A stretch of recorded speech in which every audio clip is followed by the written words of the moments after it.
Good day. Today is New Year's Eve, and may I take the opportunity to wish everybody here a happy, pleasurable time. New Year's Eve being, of course, a time of celebration as we await the new year. Last year, 2022, has been a year of extraordinary significance. We've had this conflict, the biggest war that Europe has seen since the end of the Second World War, a conflict which has divided the great powers and which seems to be accelerating a huge process of geopolitical change. I'm going to say that in some respects, the events that we're going through at the moment do remind me of an earlier period of geopolitical change, a period of time between, roughly 1985 and 1991, when accelerating changes, first in the Soviet Union and then in Eastern Europe, led to the eventual collapse of the Soviet system, which had existed and which had dominated Eastern Europe ever since the end of the Second World War. It may be that when we look back on the events, both of this year and of other years around it, both years that have been and years which are to come, we will find that the changes are at least as epochal, perhaps more so than those of that period, the period of 1985 to 1991. Anyway, we shall see.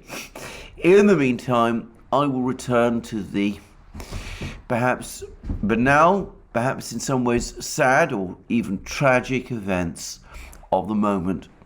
And as I make this program, I am getting more and more information of another gigantic Russian missile strike on Ukraine. This coming just a few days after the enormous missile strike on the 29th of December. The missile strike that we're going through at the moment, it's difficult for me to give a sense of its scale, but it seems to extend right across the entirety of Ukraine. There's no doubt at all that targets in Kiev have been struck. I appreciate that the Ukrainians will probably tell us before long that every single missile launched at Kiev has been shot down, but I've seen what clearly look like smoke coming from places which have been targeted by missile strikes. And it seems that it's not just Kiev that is the place where these missile strikes have been launched at, but indeed practically every important center, or at least place of strategic significance in Ukraine. And the missile strikes appear to be coming in repeated waves, and they are mixed this time with drone attacks. There's large numbers of Uranium-2 drones apparently also hitting targets across Ukraine, and some of these targets apparently have hit the center of Kiev, and there's reports, which of course I can't confirm, that a center which housed foreign advisors in other words, Western advisors, has also been targeted and hit, and that these advisors are being evacuated. That would be very big news if it is true, but I can't at the moment confirm it fully. So at the moment, another very big missile strike across Ukraine. This launched by Russia, the country which we are regularly told is running out of missiles. Anyway, it's not the only event, of course, which is happening on the battlefields. There's also been reports that there have been more Russian advances in Donbass and in Zaporozhye region. Interestingly, there's confirmation from the Russian Ministry of Defense that a settlement in Zaporozhye region has been captured from Ukraine. I'm not quite sure of the exact whereabouts of this place or what it means or the significance of it. I just report the fact that the Russians are claiming that they've achieved an advance in Zaporozhye region. And there's been a rather concerning, or at least concerning from a Ukrainian point of view, report about what's happening in Bakhmut. There's a report apparently from the Ukrainian Ministry of Defense that there is now fighting on the outskirts of another small town in the Bakhmut conurbation called Ivanivka. Now, Ivanivka is important. If the Russians capture Ivanivka, then they will be able to cut one of the key supply lines to Bakhmut from Konstantinovka, which is an important town in Donbass and a main center for communicating and transferring troops and supplies to Bakhmut itself. So I'm not again in a position to corroborate this information, not being on the spot, but the sources that report this seem to be reliable. At least in this case they appear to be reliable because they claim that they're basing what they say on information provided by the Ukrainian Ministry of Defense.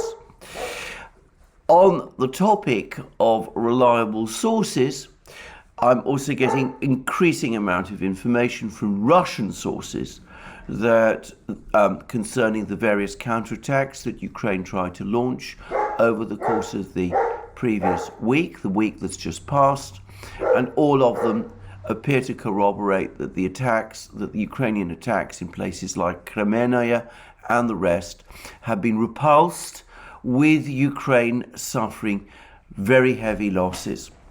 Now, having made all this point, I do want to address a particular issue that comes up repeatedly. And I have touched on this point before, but I'm going to speak about it once again. And that is that every time I bring up the topic of Bakhmut, every time I bring up the fact that Ukraine appears to be suffering very heavy losses in Bakhmut, every time I say that the logic of defending Bakhmut, which appears to me difficult to understand, given that it appears to be the case that the place Bakhmut is going to fall anyway at some point, well, always you get all kinds of people coming along and saying, well, Bakhmut has been defended successfully for 4 months or 5 months or however long it is. There are constant predictions, including predictions made by me that Bakhmut was about to fall, have turned out to be wrong, and that this somehow proves that Ukraine is actually doing well and that the Russians are failing in Bakhmut. Well, again, I have to say this, I don't fully understand this logic. If Ukraine is losing large numbers of men every day defending Bakhmut, and then eventually Bakhmut falls despite the sacrifice of all of these men, I don't understand how that is a success. I would have said that it is simply a case of compounding failure. It means that you have sacrificed more lives defending Bakhmut over a longer period than you would have done if you had pulled back from that position earlier. Now, I say that because, of course, it is the Ukrainians now who are insisting that Bakhmut is a place of little strategic importance. So if it is that unimportant, why go on sacrificing the lives of men, many of them very brave men, to ultimately no purpose if, as seems inevitable, Bakhmut is going to fall eventually anyway?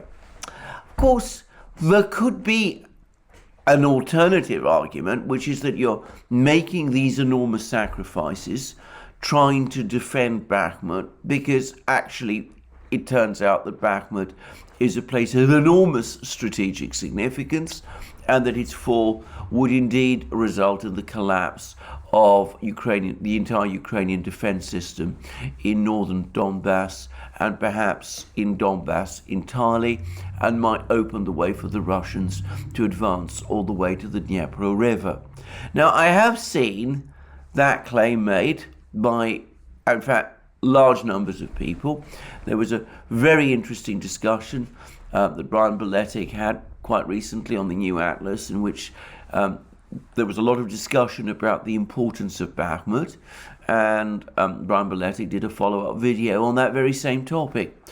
But of course, that is not what the Ukrainians are saying. They are saying that Bakhmut is of no importance, and therefore that makes, as I said, all the sacrifice of men and machines to defend it so very difficult for me to understand. Now, I appreciate that the Ukrainians claim that the Russians are suffering even greater losses trying to capture Bakhmut than Ukraine is suffering trying to defend it. I'm going to say two things about that. Firstly, I have absolutely no doubt at all that that is not true. All the information I'm getting from each side tells me overwhelmingly that it is Ukraine that is suffering by far the heaviest losses in Bakhmut than the Russians are. But over and above and beyond that, if we follow what the Ukrainians themselves are saying, well, we learn that the Russian military in Ukraine is being massively reinforced. Hundreds of thousands of reservists are now joining the Russian military. General Zaluzhny, the commander of the Ukrainian armed forces, has said that the mobilization has been a success. The Russian mobilization has been a success.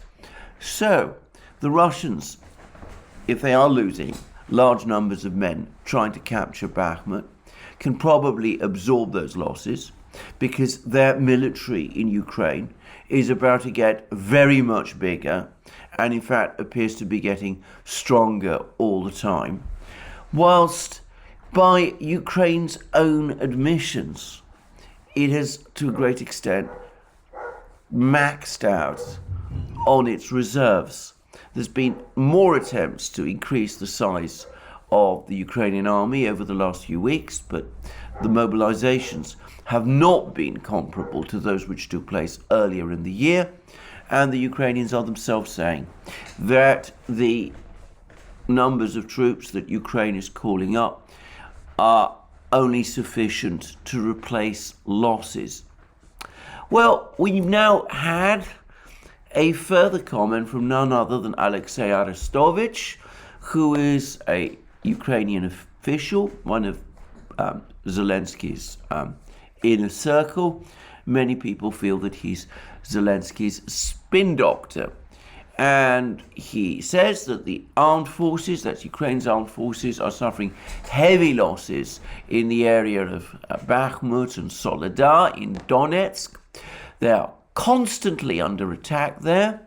And he talks about Russia's inhuman tactics, throwing in, human waves of soldiers to try to capture Bakhmut and Soledar. I've already explained why that is absolutely not the case, and that is simply fiction or a legend.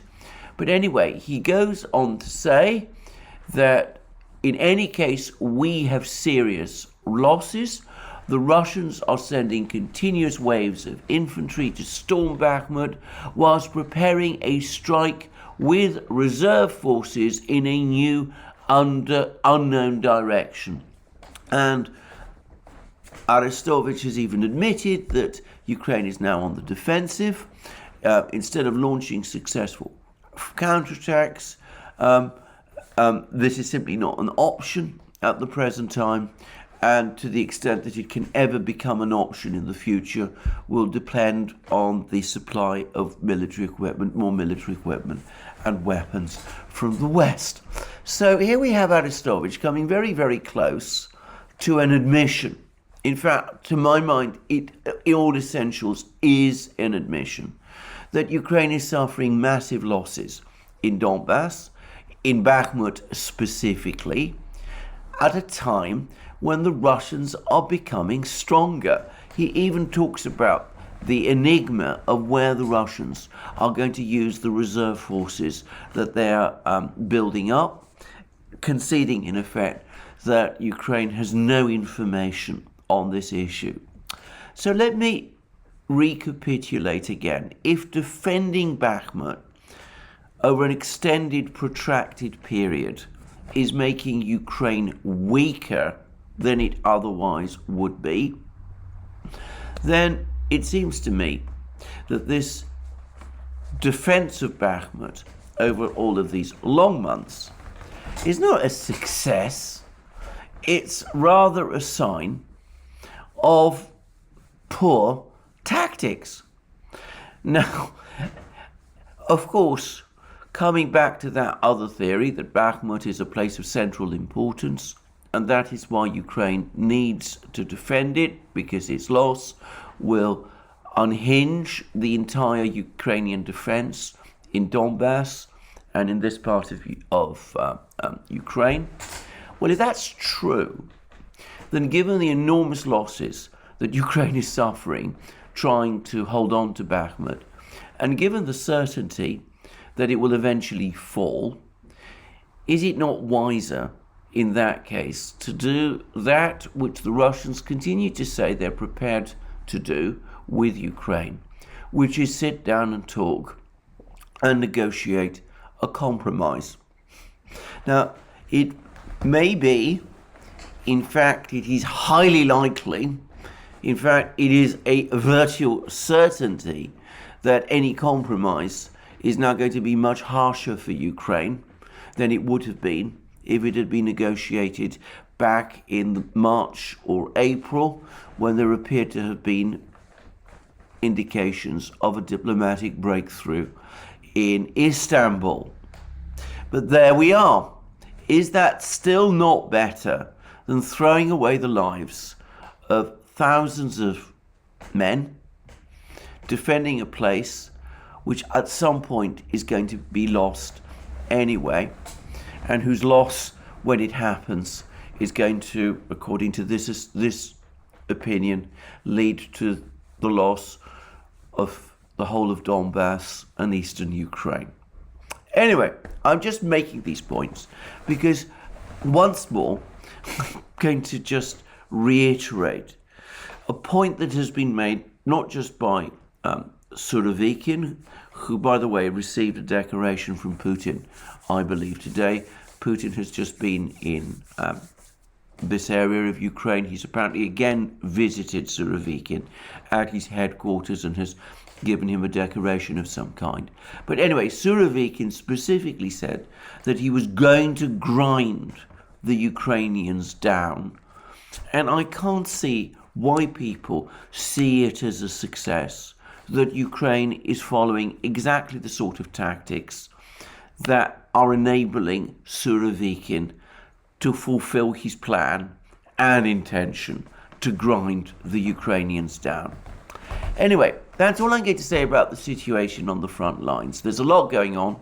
I get the sense that Ukraine has suffered very heavy losses in Donbass over the last week, both in these unsuccessful counterattacks, and I'm sure they have been unsuccessful, and specifically in Bakhmut. The fact that Arestovich is talking in this way at all but confirms that fact.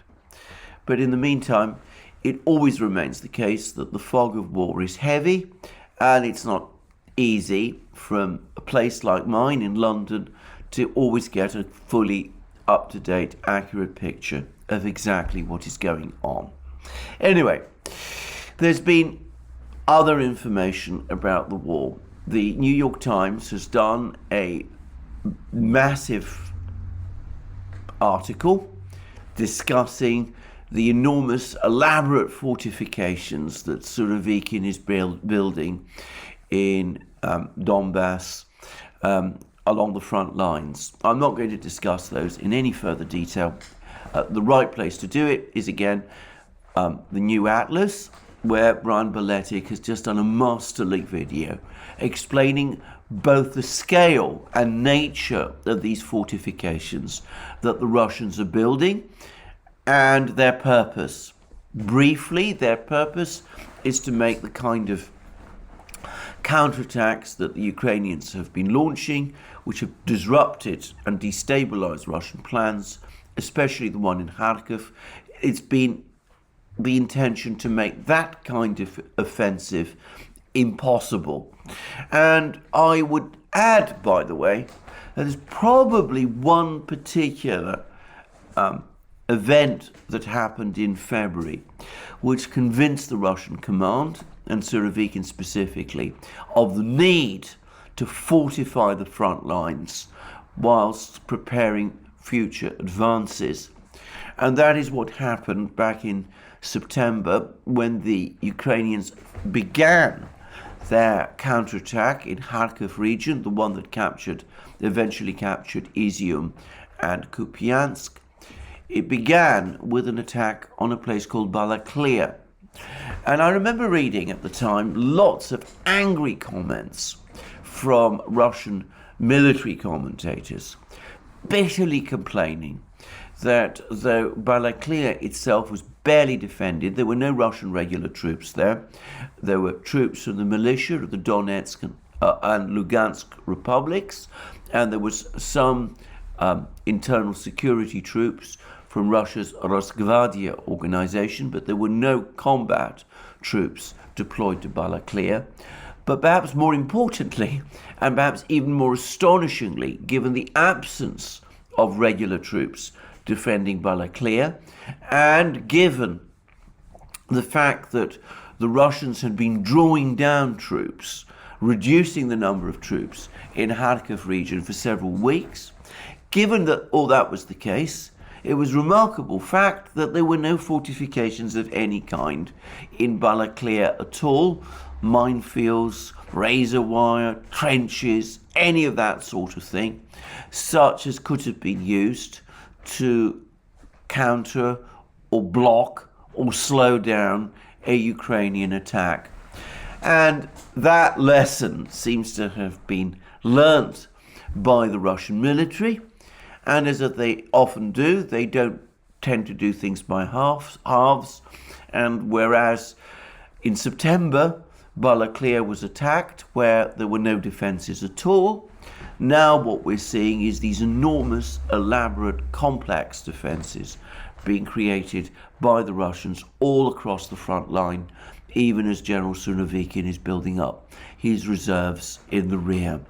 And again, the New York Times and Brian Beletic on the New Atlas have discussed at great length and explained in great length, in Brian Beletic's case, the way in which these defences will be used. So that's one further aspect, if you like, about the battle, but we've now also got some more information, which is, of course, that even as the Russians launch these huge missile strikes against Ukraine to devastating effect, Ukraine has been trying to launch counterstrikes deep into Russian territory. And one particular location that they've been trying to attack is the giant Engels air base deep inside Russia in Saratov region. And we've discussed many in several videos over the course of the last few weeks how the strikes have been carried out against Engels using what appear to be converted Strij Soviet-era jet reconnaissance drones, which have been long out of service with the Russian military, but which Ukraine Ukraine acquired a stock when the Soviet Union collapsed, and some of which they seem to have converted into cruise missiles of a kind. Well, there's now been satellite photos from American satellites, commercial satellites, of Engels, and they seem to show no damage, no significant damage in and around the airbase, no sign of any damage to aircraft, no sign of damage to any of the major facilities in the base. So there were at least 2 other cruise missile strikes on Engels over the last few days, weeks, it does seem that the Russian claims that the cruise missiles, or drones if you prefer, were shot down, that information does appear to have been correct, and they don't seem to have broken through. The Ukrainian missiles don't seem to have broken through. In addition, by the way, there's some evidence that the Russians are hardening Engels, that they're building shelters for some of the aircraft. That'll be a huge undertaking, given how big some of these aircraft are. But there's also some signs that the Russians have redeployed some of their big, heavy bombers to other air bases. And it seems that their Engels has been the major air base used by the Russian military for its strategic bombers. There are a fair number of big airstrips around Russia, built during the Cold War, which are of the scale to be able to operate these big bombers. It seems some of these air bases and airstrips were mothballed in the mid-2000s during the period when the former Russian Defense Minister Serdyukov was in charge. He had very much a cost-cutter's approach to military matters, but the airstrips are still there, and it's likely that they're still being used. I would add that one of these airstrips, or at least at any rate one of the big bases that's being used, appears to be one near Astrakhan. Over the course of the big missile strikes that we've been hearing about today, pictures have appeared of what look like aircraft smoke trails in the skies over Astrakhan, which is a city, by the way, near the Caspian Sea. And these could be, of course we don't know this, but these could be trails left by the big bombers, perhaps the Tupolev 160s, which appear to be launching many of these cruise missiles that are being used to strike across Ukraine, even as this program is being made. Anyway, so that's what I wanted to say about the situation on the battlefields in Ukraine itself. As I've said previously, this remains in many respects the core issue globally at the present time. We're getting a lot of information about two other important pieces of news, and I just want to follow up firstly, provide some follow-up information on the issue that concerned that summit meeting between the Turkish, Syrian and Russian defense ministers in Moscow, which has just taken place. Because the Syrian newspaper Al Watan, which is a newspaper that is closely connected to the Assad government, has now published claims that over the course of that summit meeting, the Turkish defense minister informed the Syrian defense minister and the Syrian team that went to Moscow that Turkey is intending to pull all its troops out of northern Syria, out of this buffer zone in northern Syria, which it has occupied over the course of this war. This would in turn allow the Syrian army to reoccupy all of this territory, leaving only the Kurdish areas in eastern Syria out of Syrian government control, with, of course, American troops still, to some extent, still based there.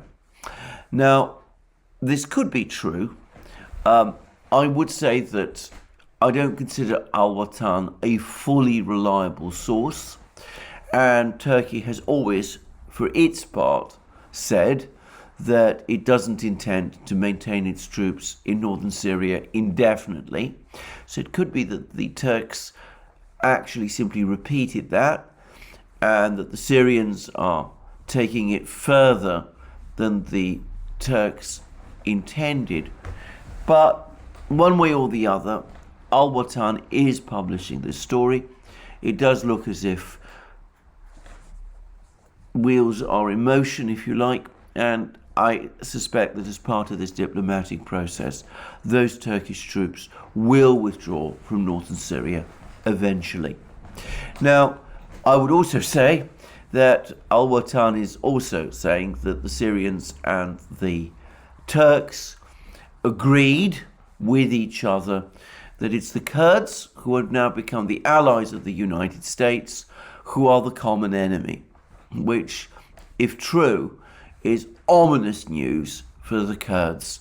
But I'm not going to explore that or discuss that more deeply until we have more news and until we know for a fact whether or not this Al-Watan story is true. So just mentioning this, but perhaps a more concrete piece of news is that the Chinese Foreign Ministry has now published a long and detailed readout of the talks between President Putin of Russia and President Xi Jinping of China, which took place on Friday. And just to remind everybody, that was a virtual meeting. And in fact, both sides have provided pictures of the leaders looking at each other on big screens.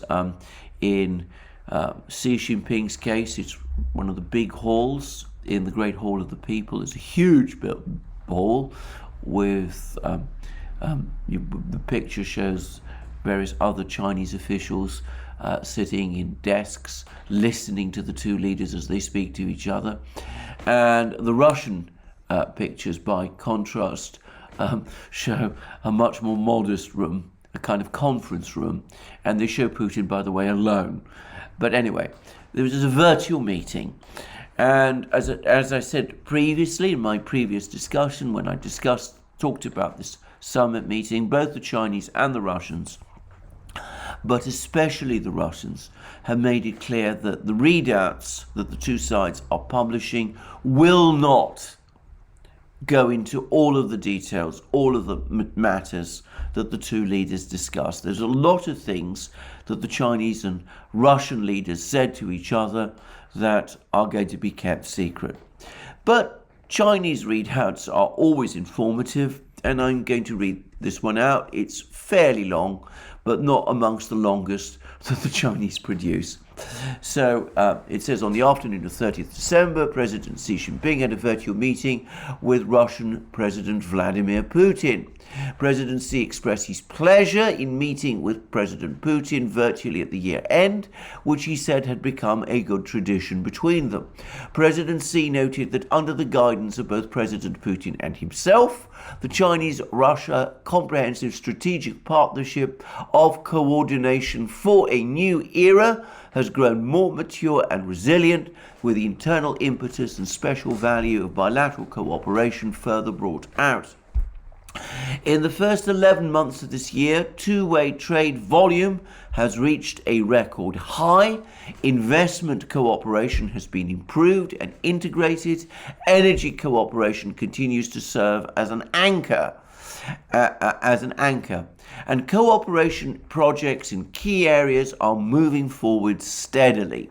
The two sides also enjoy growing subnational cooperation and closer people-to-people and cultural exchanges. Activities of the year of sports exchange have been carried out smoothly. The social and popular support for China-Russia friendship becomes stronger. In a changing and turbulent international environment, it is important that China and Russia remain true to the original aspiration of cooperation, maintain strategic focus, enhance strategic cooperation, continue to be each other's development opportunity and global partner, and strive to bring more benefits to the two peoples and greater stability to the world. So what Xi is saying here is that our relationship is excellent. It's going to get even better. It's popular in both our countries. Both the Chinese and the Russian people support our friendship. It's now bolstered by strong economic underpinnings, which are becoming stronger. Over and above the contacts between the leaders and the leaderships of our two countries, we're now starting to see independent actors within China and Russia, local governments, companies, trade associations, cultural associations, theatre groups, that sort of thing, sports groups, they're all starting to have contacts and to work with each other. So it's all getting better all the time. We're integrating successfully. And at the same time, we've got to remember what the original purpose of this friendship was, which was to maintain cooperation, maintain strategic focus, enhance strategic cooperation, continue to be each other's development opportunity and global partner, and strive to bring more benefits to the peoples and greater stability to the world.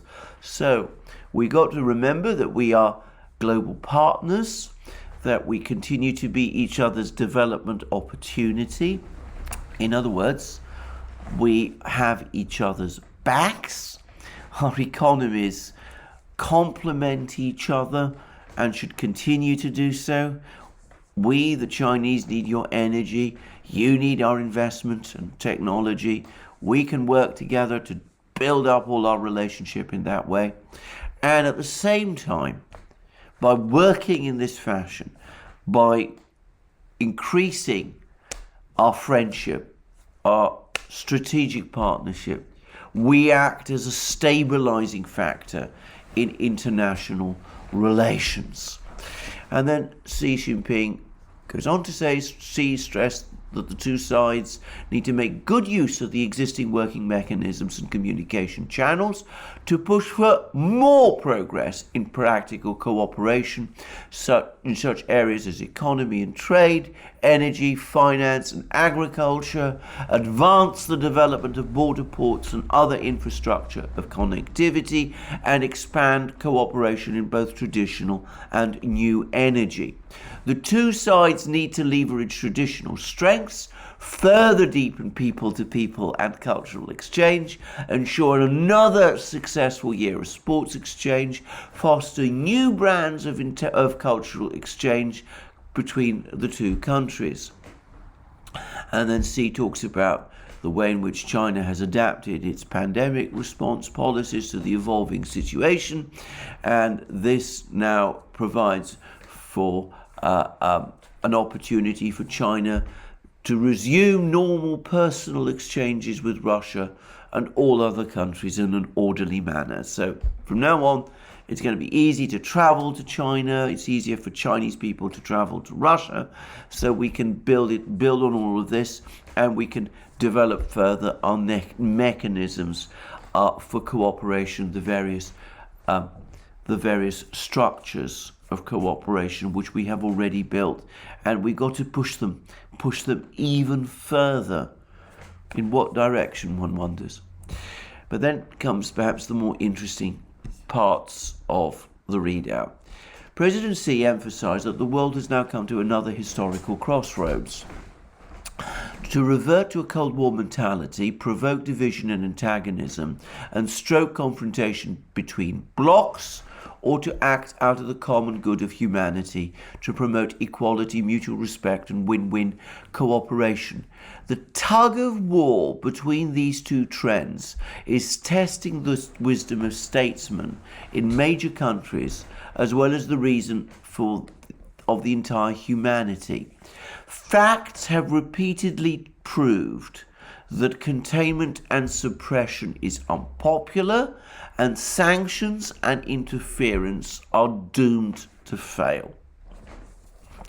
China stands ready to join hands with Russia and all other progressive forces around the world.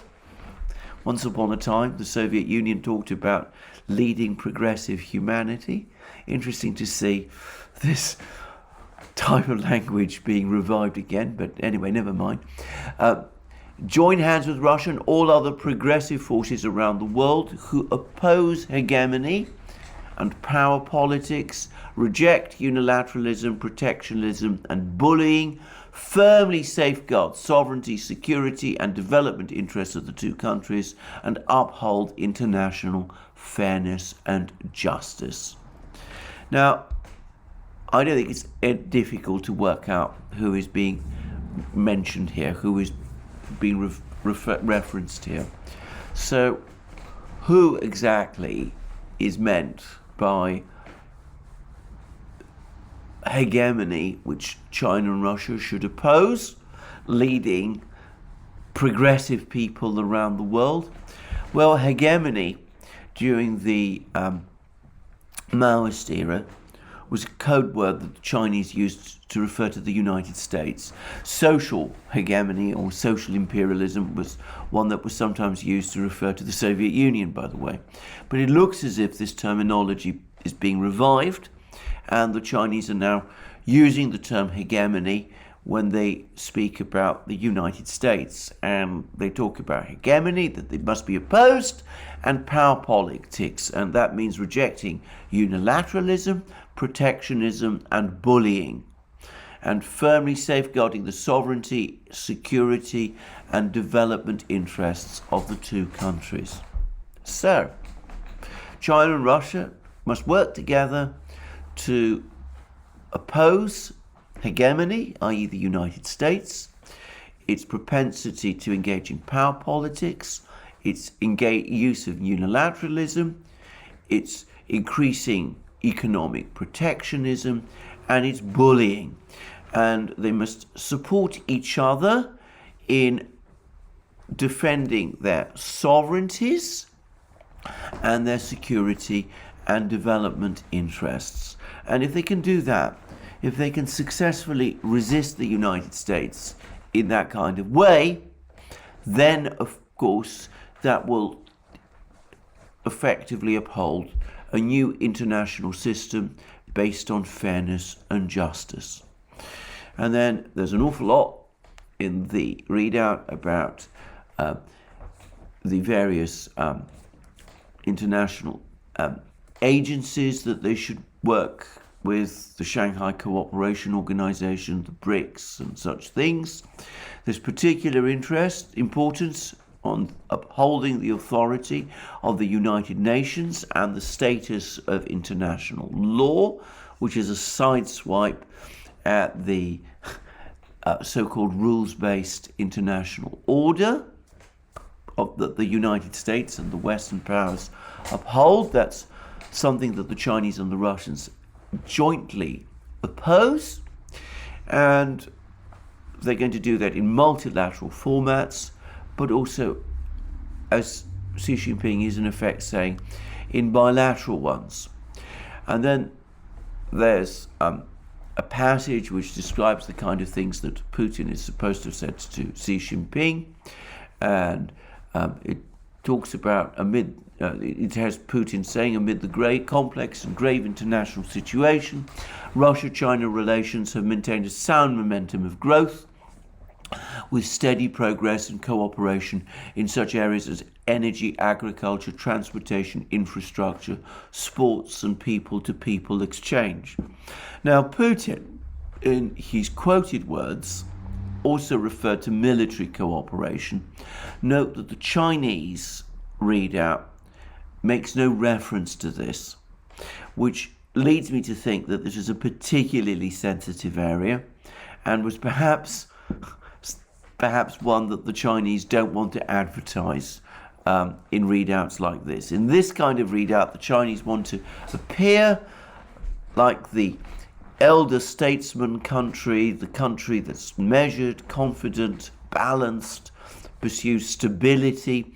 They don't want to talk about the fact that they have a military relationship with the Russians, though of course they do, because doing so might contradict some of the other comments Xi Jinping has made, criticizing the United States, talking about bullying, bloc politics, power politics, and that kind of thing.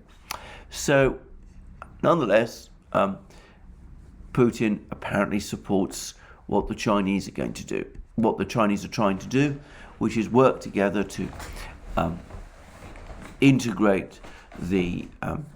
further integrate China and Russia, build their strategic partnership, take it to an even higher level, and achieving that will ensure peace. And then there's a passage about Ukraine. The two presidents exchanged views on the Ukraine crisis. President Xi stressed that China has noted Russia's statement that it has never refused to resolve the conflict through diplomatic negotiations, and China commends that. The path of peace talks will not be a smooth one, but as long as parties do not give up, there will always be a prospect for peace. China will continue to hold an objective and impartial position, work to build synergy in the international community, and play a constructive role towards a peaceful resolution of the Ukrainian crisis, which is the standard position China has taken ever since the start of the war. That they're not a party to the conflict, but they want to see a peaceful resolution which takes into account the security needs of both sides, including, of course, that means Russia.